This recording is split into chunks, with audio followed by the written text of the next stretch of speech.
Hello everyone! Today, we are looking at a hero sent in by !JY on Discord. This hero is known as SORON, the Bloody Gryphon. Scree.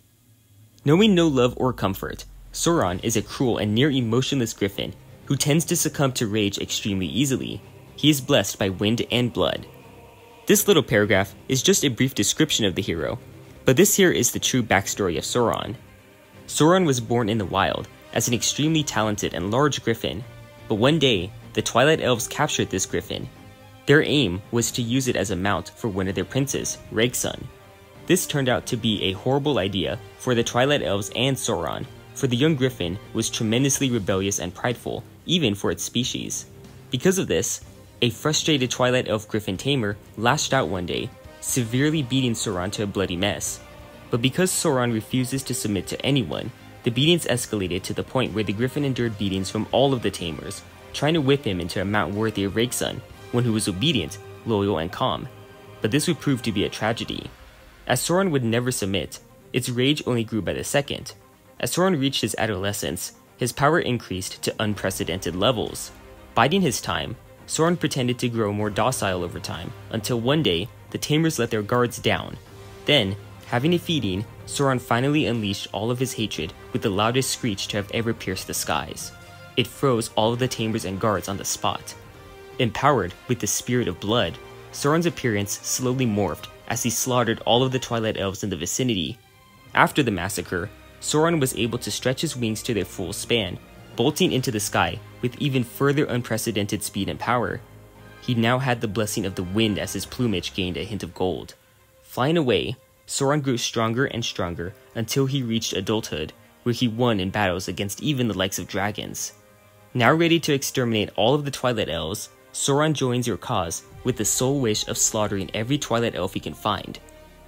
SORON is an extremely large griffin the size of a dragon, eyes and beak the color of onyx, with mixed plumage consisting of the ordinary brown with red and some streaks of gold.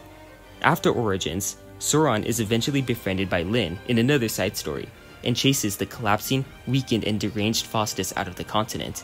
Staying in the Elf continent, SORON becomes the unofficial king of griffins. And that's the end of the lore. I really like the use of the word its as the pronoun for SORON when describing him from the Twilight Elves' perspective. It shows how little respect they have for the griffin, seeing him as a means to an end rather than an actual living being. One thing about this lore that I predict will become a trend is how everything is so extreme. The lore has gore galore. Try saying that 5 times fast. It's tragic with the torture that SORON goes through, and violent because of the elves killed at the end. SORON himself is extreme too. He's the biggest, strongest, bestest griffin of all time. Another aspect of the story that already seems to be a trend is the revenge backstory. It makes sense, that's the best way to motivate someone to join something as extreme as war.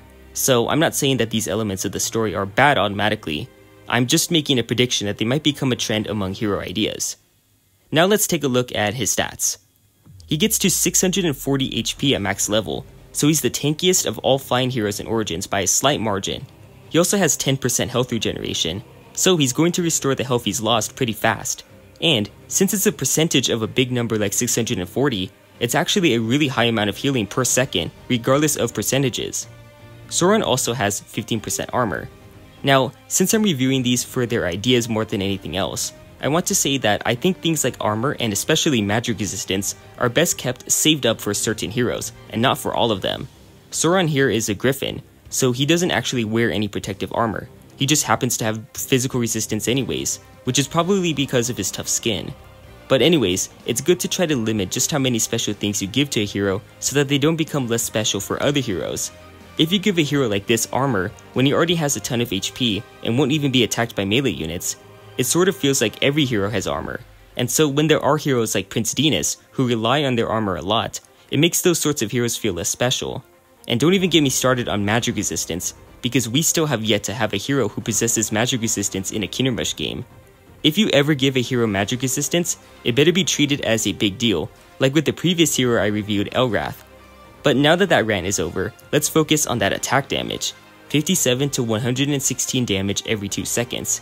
And if you check the notes at the bottom, you can see that the damage calculations for SORON's attack are pretty complex.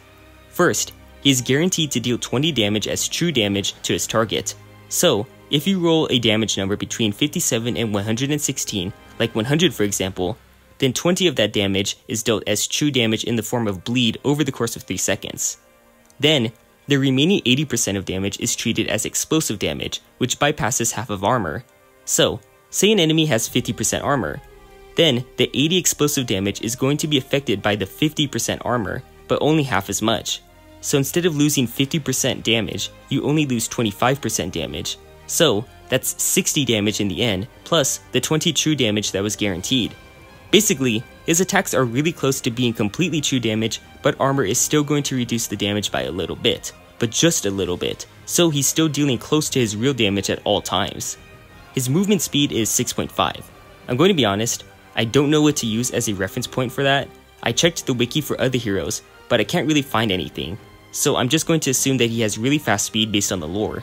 He also has a 20-second respawn time, the fastest of all flying heroes besides Phoenix. Phoenix had a really fast respawn time because it was part of their playstyle and made it more special. This is not as special or as big of a deal, it just makes the hero not punish you as badly for letting SORON die, even though it's got to be a pretty massive blunder to let a hero this tanky get killed.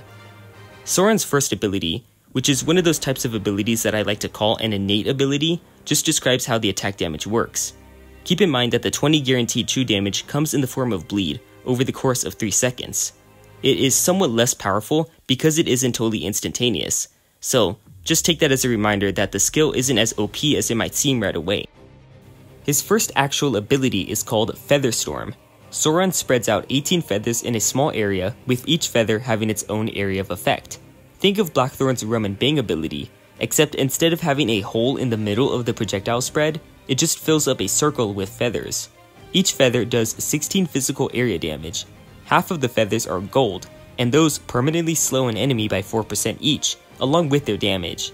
The other half of feathers are vermilion, dealing an additional 1% of the enemy's max HP, presumably as true damage.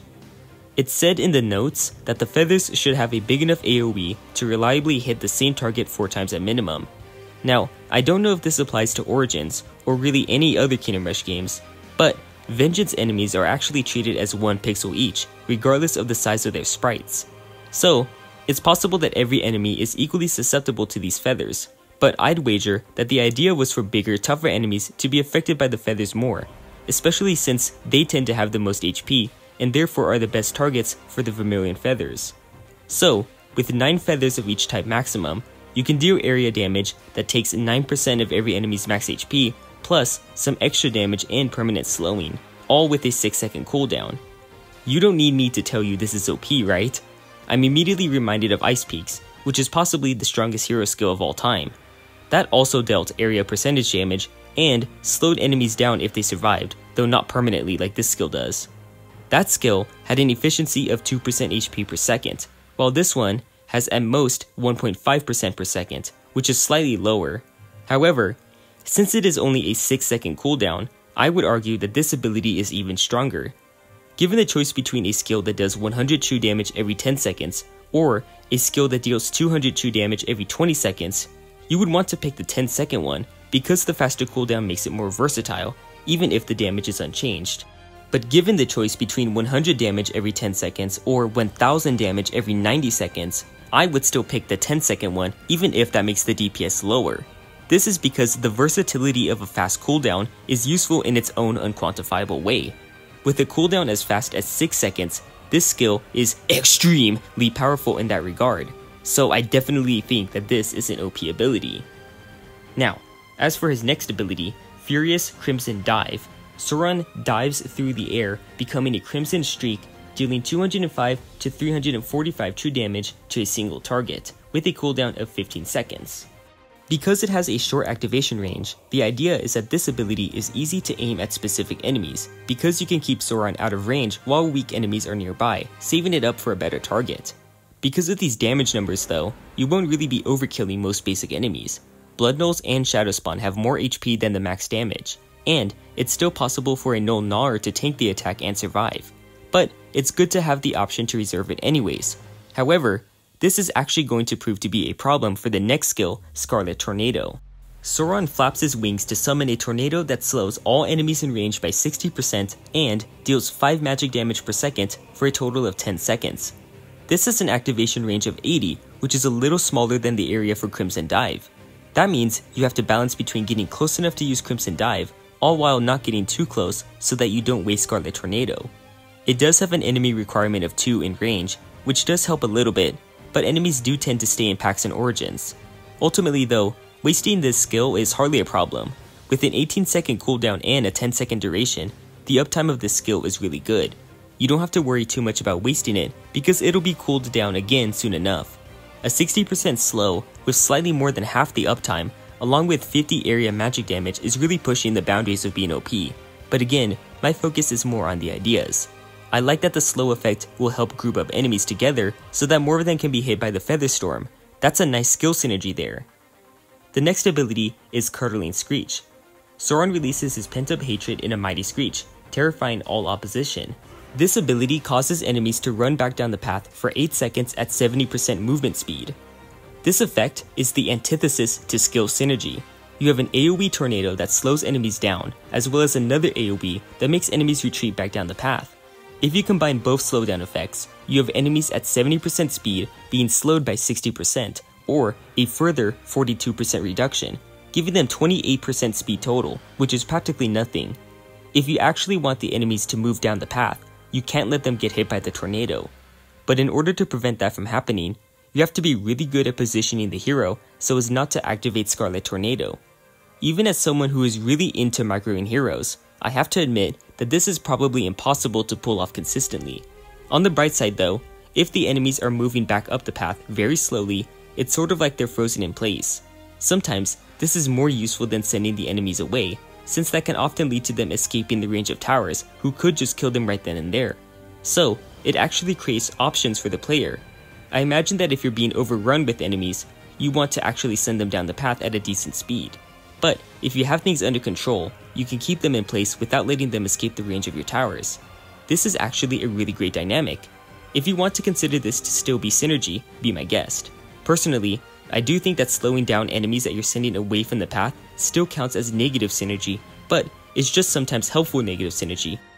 Finally, SORON's hero spell is Fury of the Wind. SORON creates a gust of wind on the track. You can think of it as a really big AoE, like Faustus's blue fire effect. Every enemy in the area gets pushed back and takes damage gradually, sort of like Jack's hero spell.